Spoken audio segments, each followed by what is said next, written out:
Welcome back to Risk-Takers and Trailblazers, where we spotlight the women who are shaping the future of insurance. Today's episode is one I know I'm especially excited to share, and I'm representing today with my sweatshirt, women behind FLORA.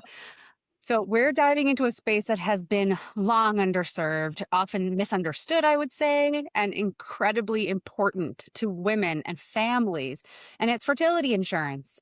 I'm joined today by my co-hosts, Helen and Jen, but also by two incredible leaders, Dr. Kristi and Laura McDonald, the women behind FLORA, a company that is redefining what fertility coverage can and should look like.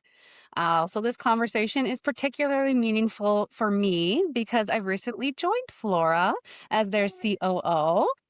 I could not be more excited to work alongside these two women and help bring this vision to life.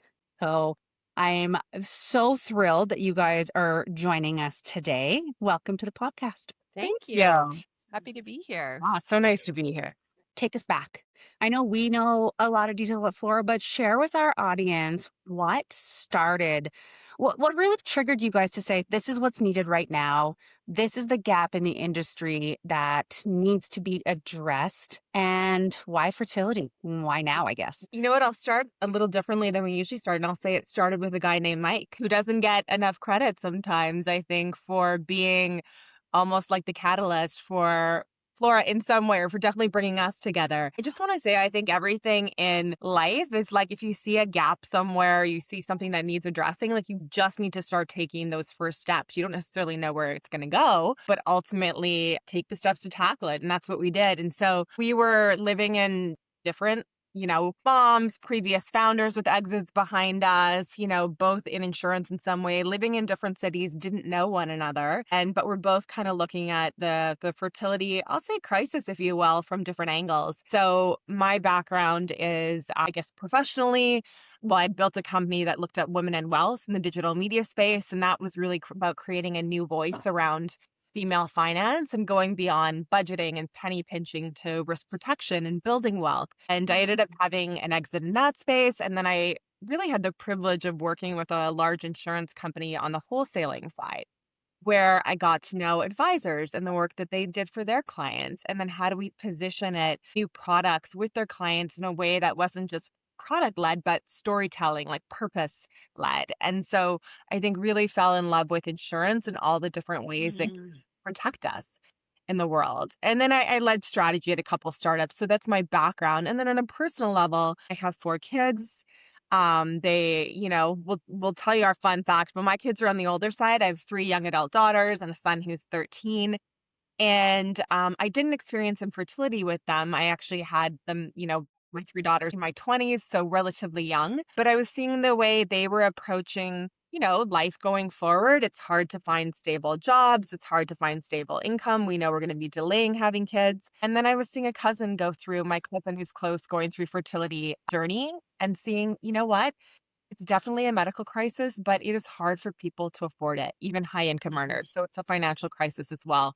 So started thinking about, could insurance be the answer here? And Mike, I was talking to Mike about this, and Mike said, you have to meet Christy, my friend Christy. And I'll pass it off to her to tell her story. So our fun fact, Laura alluded to, is that between the two of us, we have 7 kids.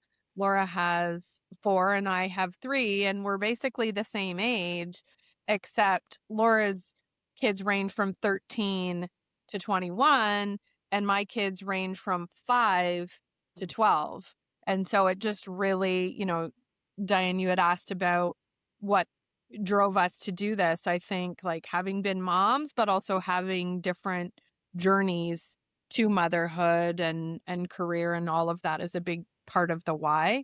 For me, on the personal side, I did experience infertility. So I, was in school for a long time. And then I know we've talked about this, me on the last podcast, so I'll keep it short, but I did go through lots of infertility challenges, did all the treatments, went through many miscarriages, all of that. And thankfully now have my 3 kids. And at the time, nobody was talking about infertility. Like having been like a women's health scientist. Somehow I was shocked with what was happening to me, but I felt like there weren't educational resources. There definitely weren't financial resources for fertility. So for me, that's the why behind what we're building is enabling the next generation, really. So our children to be able to plan for and pay to have treatment if they need to, because we know people are just having babies later and later in life. And, that's leading to huge costs. So that's the why. And then like for me, background wise, a little bit different from Laura. I started out as an academic, did all the things in academia. I'm a full professor of rehab medicine. I ran a lab at Stanford for a long time. And I started a novel underwriting company in about 2013. And that was using wearable devices to underwrite risk for life insurance. So I've brought new insurance products to market before and sold that in around 2020, and then was dabbling in consulting when I was introduced to Laura. And so we're just really jazzed to be on this journey. I love it because what it really shows is just how intentional this has all been from the beginning, right? It's grown from somewhere that's really just really intentional, and that's how you guys operate on the daily. So, and I can vouch for that. Is there coverage that exists today, and how does that actually look?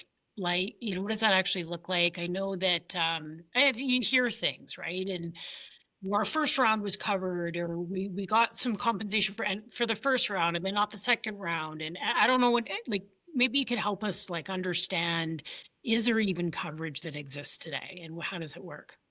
Okay, well, first of all, and I should say our product's available in the US only right now. Canada will be a secondary market for us. We are Canadian, but that's just been the path to distribution for us.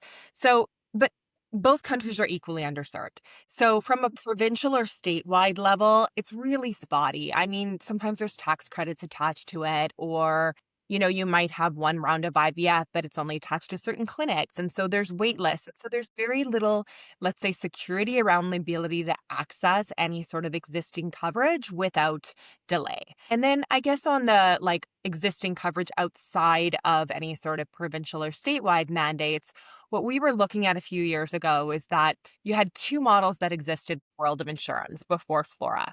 You had either loans and financing, or there are IVF money-back guarantee products. Now, they're kind of coming at the point of crisis, if you will, when you're already undergoing fertility treatment.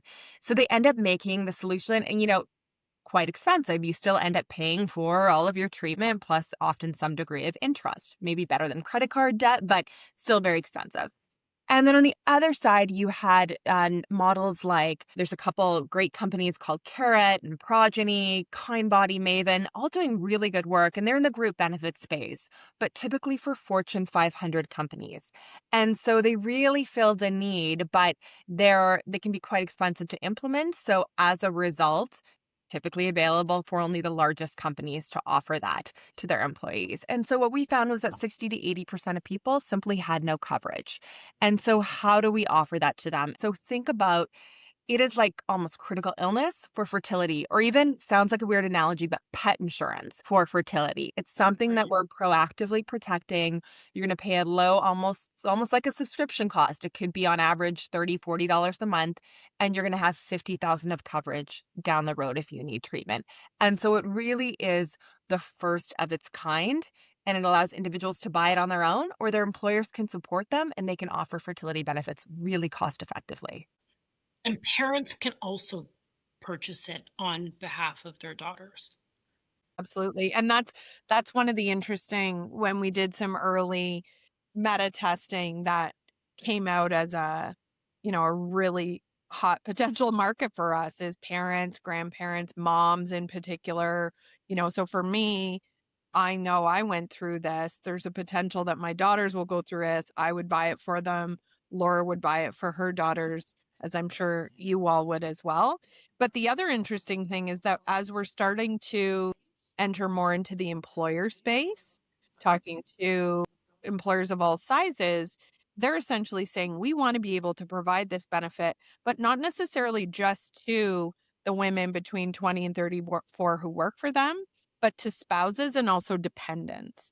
So it could be that an employer offers it and says, we're going to pay for all or part of it, and then allows, essentially moms, grandmothers, grandparents to buy it on behalf of the younger women. One thing I want to note there, like from a financial planning perspective, fertility is actually being seen a little bit almost like an asset class, or like the potential to have significant. We recognize the debt, the burden of it in the future. Because when we look at the like expenses that a young adult will face in their near future, or that parents will help fund, it's become the third largest expense. And so we've saved for our kids' education, or they're paying for it themselves. Then it often becomes a down payment on a home. And the third has become fertility expense that you're going to experience, in your 20s or 30s, that could cost you on the low end, 10, 20,000, on the average 50,000, and for some people 100,000 or more.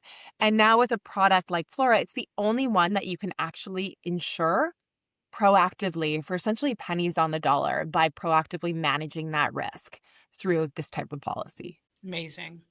I think that hits on where you kind of want to go to next after building on that is, why being proactive versus reactive. Yeah.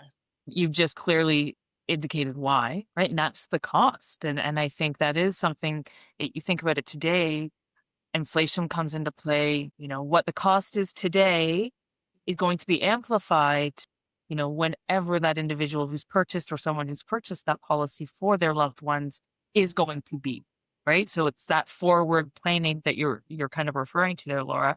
I always thought of it when we first heard about it as kind of like a life insurance policy. In my brain, you referred to it as pet. I think of it as a life policy because that's really what it is, right? We're in so many ways. So other than the financial thought of that being proactive, is there anything else that you can think of or add to that of why to be proactive versus reactive? Absolutely. From the clinical standpoint, we know that the older you are, the harder it is to get pregnant. That's just the way it is. Age, unfortunately, is the strongest predictor of having infertility challenges, but it does not explain everything. There's actually a fairly large component, 20% plus, of infertility that's lifestyle related. So to your point, Ellen, around life insurance, the things driving fertility are very similar to the things driving mortality. So physical activity, nutrition, stress, environment, these are all things that are modifiable, and that, once women start to understand their risk, there are things that we can do about it. Part of what we're really excited about at FLORA is to really build this ecosystem and community of women's health across the entire spectrum of someone's life, right? You imagine a woman comes in at 20, she's not really thinking about having babies at that point. She probably hasn't even met her partner yet, but we can do things like sexual wellness, education around reproductive physiology and what your risks might be, and then kind of follow through their entire journey. And so from a lifestyle community education perspective, there's a real reason to also be proactive. One word too to add there, like that whole community aspect. I remember because when I graduated, I took 8 years to do university. Like I could be like a double doctor by now or something way crazier than I am. But when I started wanting to have kids, I was 27, and the doctors told me I had old eggs. And I was like, whoa, slow down. Like, come on. But yeah, they told me I had old eggs at 27. Like I'm not checking my egg age as, when I was in university. So having that community aspect to talk to other people and to feel like you're not alone, and to understand that there's, that take that shame out, take that, like, just really build, you have communities for people who are pregnant. You have communities for people going through different things. Like we really want to build that community aspect around dealing with this stage of your life too. I'll add, I think what we've noticed in terms of being proactive, things have changed so much. Certainly when I had kids 20 years ago, even when Christy, you had your first, 10 years ago, with social media, that discussion around, planning ahead, wanting that optionality, but like 72% of young women are actually having fertility awareness or even anxiety by the age of 23. Half of women age 30 don't have their first child yet.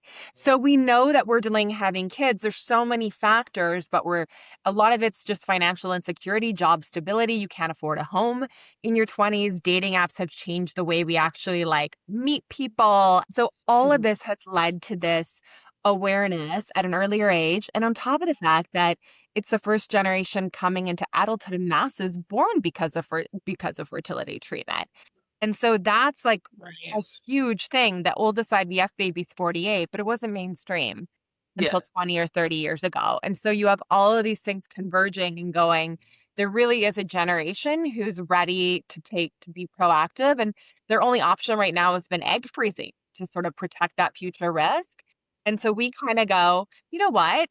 Look at a FLORA policy instead. We can complement egg freezing if you decide to do that, or we can be a very affordable alternative. Because the truth is actually only 6% of people go back and use their eggs. So it's quite a big and expensive procedure. And we think there are some alternatives, and FLORA solves for that.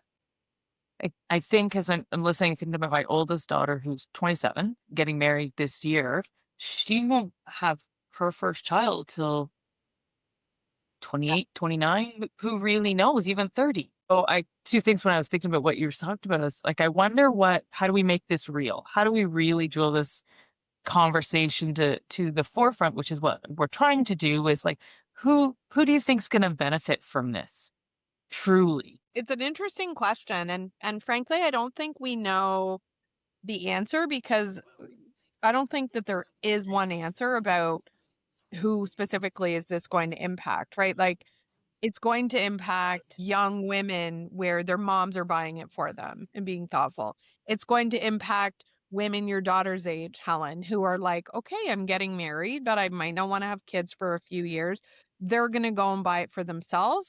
They're going to give themselves that financial protection and frankly, that time to not have to rush into it.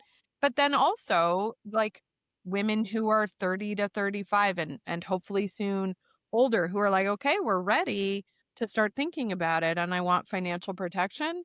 And the other thing is not just going to be people buying it directly. This is going to be employers supporting it for their employees. And there's a huge demand. I was moderating a panel in New York a couple of weeks ago on voluntary benefits, and I had the leaders of a couple of very big carriers, let's just say that. And both of them said their number one demand right now from employers for benefits is fertility. And there just isn't really very much that they can offer other than the ones Laura mentioned that are just extremely expensive and out of reach for most employers. I agree with you. And I think what you were saying, Laura, is so interesting is that the financial pressure at that age, coming out of student loans, buying a house, now you're throwing this on. But even you go back another 30 years, people weren't, just not in the way that this is, okay, great, you turn 25 and it's who wants to be an adult? If you're looking at this level of financial pressure, right?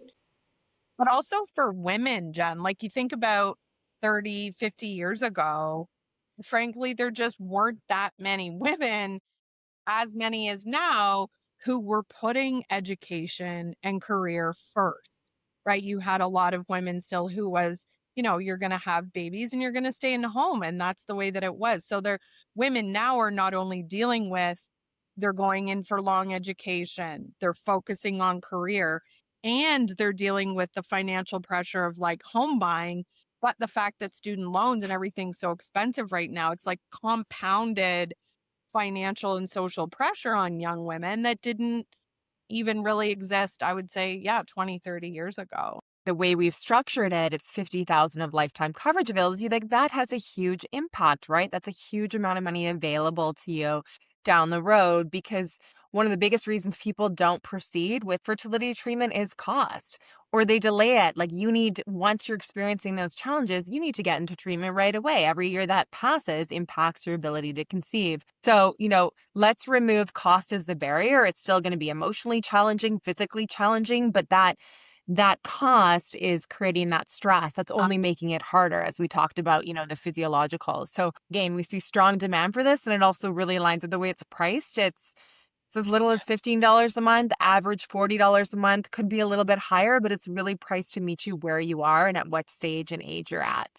So I'm going to pivot a tiny bit here. And I think we've really set it up where, Christy, you were just saying there's a lot of women now who are going to school, working on their careers. So I'm going to shift into leadership. And that's what we love chatting about here on Risk Takers is women in leadership roles, women that are killing it. They're the trailblazers. Take a step back and look at the company. And I know I have an inside look into it all, but for everybody else, it's an interesting question, and we know that there are some people have thoughts about co-CEO titles. Frankly, usually it's investors that have particular thoughts about it. But I think for us, it just was a natural progression in that we've been operating in this way really since the beginning, right? Like if you look at Laura's background and my background, we have some minor parts that overlap, but mostly, we're bringing very distinct skill sets and have been, merging those skill sets together to build towards what we now have today. And it's like operationally as well, this is how it works. And so you asked about maybe compared to, male counterparts. I just think women in general as leaders are always more collaborative, open to working together, open to sharing decision making. And I think for us building FLORA as a team of almost totally women, we have some amazing men on our team now, but almost totally women, just creating that environment where people can really shine and succeed in the area, like in their lane. We didn't just decide to become co-founders like the first day we met. We were actually on lots of calls with each other. We were vetting the idea. We were doing research. I guess you're vetting each other throughout that whole time, obviously, but this is kind of in just getting out of COVID. So a lot of it, you're on lots of Zoom calls. And then we decided, okay, like forming a corporation and you have to put director titles and like all of that. And it's almost like you could just be co-founders. That would be fine. But then you have to give names. So, it ended up, one was CEO, one was president, and you're proceeding like such. And then it got to the point where it's like, okay, I think we're acting both as CEOs. Let's just be co-CEOs. But I think ultimately when we go out, we're co-founders, and it's, titles aren't the big thing. It's we are co-founders on this journey, and we have an incredible team that works alongside us. I love it. And I love that you can really feel the collaborative nature, and that does come from a female-led company, I would say. But what also is a really exciting thing that has happened for FLORA recently that has been getting a lot of publicity, but doesn't get a lot of attention usually from female-founded companies, is the funding. So what is our statistic? 2% of total venture capital dollars go to female-founded companies. And that's not just exclusively female-founded companies. That's companies that have a female founder. So it's even lower if you talk about exclusively female-founded companies. So when we see the press releases and everything that's gone out lately about FLORA, and the fact that we've just closed a $5 million US seed round, which is amazing. Tell us about that journey, though, on how raising that capital was from when you first kicked it off. Again, we talked about this journey of us meeting and deciding to tackle this, and we both had other jobs, and you have to decide, like, are we going to leave our other jobs and go do this? And we fully believed in the model and that, our skill sets complemented each other, but you also need to know that there's going to be capital support. The timing needs to be right to launch a business, because for you to scale this, particularly in the US market, you need capital. So one of our first investors who came on, this is pre-seed, was a group called Highline Beta in Toronto, deep into insurtech and fintech, and really made that commitment when it was based on us and kind of a deck and an idea. And so that just gave us the push to really move forward. They brought a lot of resources to the table, and then we ended up closing a pre-seed It ended up being a couple $1 million, and that's why we were raising in Canadian. And that led us to this seed round that we've recently closed that we moved to US dollars and $5 million. And I mean, does it get easier? It's very hard doing fundraising. It takes up literally all your time. But I would say the amount of inbound interest that we've had, they're coming to us because the model is so unique, the demand is so high, and it really is category creation. So that's, I think, really been to our advantage that people are going, we've never seen this before. I think the other piece there is that we've actually sold policies. So not only, was it this is category creation in, a theoretical sense, it was we got the capacity, but then we built the product. We built an actual digital MGA, the full tech stack, and are now in market selling policies. And I think for investors, having surmounted all of those barriers and also having like a very strong IP base, having gotten through those things, set us up really nicely for a seed round. But it is a large seed round, like $5 million US, especially as a Canadian company, like that's a material round. And so we're really, proud of that and excited about it. And I think also excited about the fact that for now we got to stay as a Canadian top co. One quick thing, the one thing you both kind of skipped over is both of your passions are very evident, I'm sure, when you talk about it and when you're going. So that's also another reason why you're so successful. So don't sell yourself short. Well, and the hundreds of calls that we were on, Helen, last week or the week before, Laura and I were in Des Moines for the Broker Tech Ventures Accelerator, which is super exciting that we got into. Apparently not many MGAs get into that. And, we got to do, 6-hour-long back-to-back meetings, 2 days in a row. And why I'm saying this is we were able to maintain that excitement and passion throughout. By the last meeting, we were like, whew, this is a lot. But people in the room were excited. It impacts everybody. Yeah. You ask anybody, they know they've either been through it themselves. There are people on this call that have, or they know somebody that has, a friend or a family member. And so I don't want to say it's an easy sell, but people get it. Women especially get it. They're like, why has this not existed before? And are you the right people to actually get this over the line? Right? Because I think that's a big part of it. Can you actually get it done? Yeah. And I like on that note, and again, it was such a great few days in Des Moines. But I think we were, the insurance industry is still typically male, and that's okay. We're some of the few women there.